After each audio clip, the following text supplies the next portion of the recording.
ನಮಸ್ಕಾರ ಸ್ನೇಹಿತರೆ, ರಾಜ್ಯದಲ್ಲಿ ಮುಂಗಾರು ಚುರುಕುಗೊಂಡಿದ್ದು ಮುಂದಿನ 24ರಿಂದ 48 ಗಂಟೆಗಳಲ್ಲಿ ಕರಾವಳಿ, ಮಲೆನಾಡು ಮತ್ತು ದಕ್ಷಿಣ ಒಳನಾಡಿನ ಹಲವೆಡೆ ಭಾರೀ ಮಳೆಯಾಗುವ ಸಾಧ್ಯತೆ ಇದೆ ಎಂದು ಹವಾಮಾನ ಇಲಾಖೆ ಮುನ್ಸೂಚನೆಯನ್ನ ನೀಡಿದೆ. ಯಾವ ಜಿಲ್ಲೆಗಳಲ್ಲಿ ಪರಿಸ್ಥಿತಿ ಹೇಗಿರಲಿದೆ, ಎಲ್ಲೆಲ್ಲಿ ಅಲರ್ಟ್ ಘೋಷಿಸಲಾಗಿದೆ, ಅದರ ಸಂಪೂರ್ಣ ವಿವರ ಇಲ್ಲಿದೆ. ಕರಾವಳಿ ಜಿಲ್ಲೆಗಳು: ದಕ್ಷಿಣ ಕನ್ನಡ, ಉಡುಪಿ ಮತ್ತು ಉತ್ತರ ಕನ್ನಡ ಜಿಲ್ಲೆಗಳಲ್ಲಿ ಮುಂದಿನ 2 ದಿನಗಳ ಕಾಲ ಗುಡುಗು ಸಹಿತ ಭಾರೀ ಮಳೆಯಾಗುವ ಮುನ್ಸೂಚನೆ ಇದೆ. ಸಮುದ್ರದಲ್ಲಿ ಗಾಳಿಯ ವೇಗ ಗಂಟೆಗೆ 40ರಿಂದ 50 ಕಿಲೋಮೀಟರ್ ತಲುಪುವ ಸಾಧ್ಯತೆ ಇರುವುದರಿಂದ ಮೀನುಗಾರರು ಸಮುದ್ರಕ್ಕೆ ಇಳಿಯದಂತೆ ಕಟ್ಟುನಿಟ್ಟಿನ ಎಚ್ಚರಿಕೆ ನೀಡಲಾಗಿದೆ. ಮಲೆನಾಡು ಭಾಗ: ಶಿವಮೊಗ್ಗ, ಚಿಕ್ಕಮಗಳೂರು, ಕೊಡಗು ಮತ್ತು ಹಾಸನ ಜಿಲ್ಲೆಗಳ ಘಾಟ್ ಪ್ರದೇಶಗಳಲ್ಲಿ ಧಾರಾಕಾರ ಮಳೆಯಾಗುವ ಸಾಧ್ಯತೆ ಇದ್ದು ಆರೆಂಜ್ ಅಲರ್ಟ್ ಅನ್ನು ಘೋಷಿಸಲಾಗಿದೆ. ನದಿ ತೀರ ಹಾಗೂ ಗುಡ್ಡಗಾಡು ಪ್ರದೇಶದ ಜನರಿಗೆ ಭೂಕುಸಿತದ ಸಾಧ್ಯತೆ ಇರುವುದರಿಂದ ಮುನ್ನೆಚ್ಚರಿಕೆ ವಹಿಸಲು ಸೂಚಿಸಲಾಗಿದೆ. ಉತ್ತರ ಒಳನಾಡು: ಬೆಳಗಾವಿ, ಧಾರವಾಡ, ಗದಗ, ಹಾವೇರಿ, ಬಾಗಲಕೋಟೆ, ವಿಜಯಪುರ, ಕಲಬುರಗಿ, ಯಾದಗಿರಿ, ರಾಯಚೂರು, ಕೊಪ್ಪಳ ಮತ್ತು ಬೀದರ್ ಜಿಲ್ಲೆಗಳಲ್ಲಿ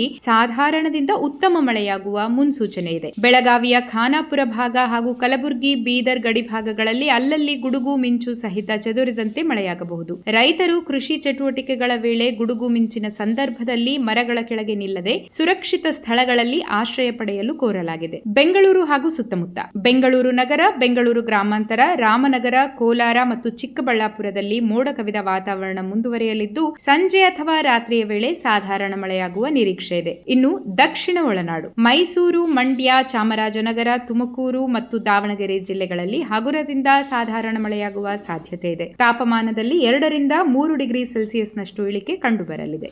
ಈ ವಿಡಿಯೋ ನಿಮಗೆ ಉಪಯುಕ್ತ ಅನಿಸಿದರೆ ತಕ್ಷಣ ಲೈಕ್ ಮಾಡಿ, ನಿಮ್ಮ ಸ್ನೇಹಿತರೊಂದಿಗೆ ಶೇರ್ ಮಾಡಿ. ದಿನನಿತ್ಯದ ಲೇಟೆಸ್ಟ್ ಅಪ್ಡೇಟ್ಗಳಿಗಾಗಿ ನಮ್ಮ ಚಾನೆಲ್ಗೆ ಈಗಲೇ ಸಬ್ಸ್ಕ್ರೈಬ್ ಮಾಡಿಕೊಳ್ಳಿ.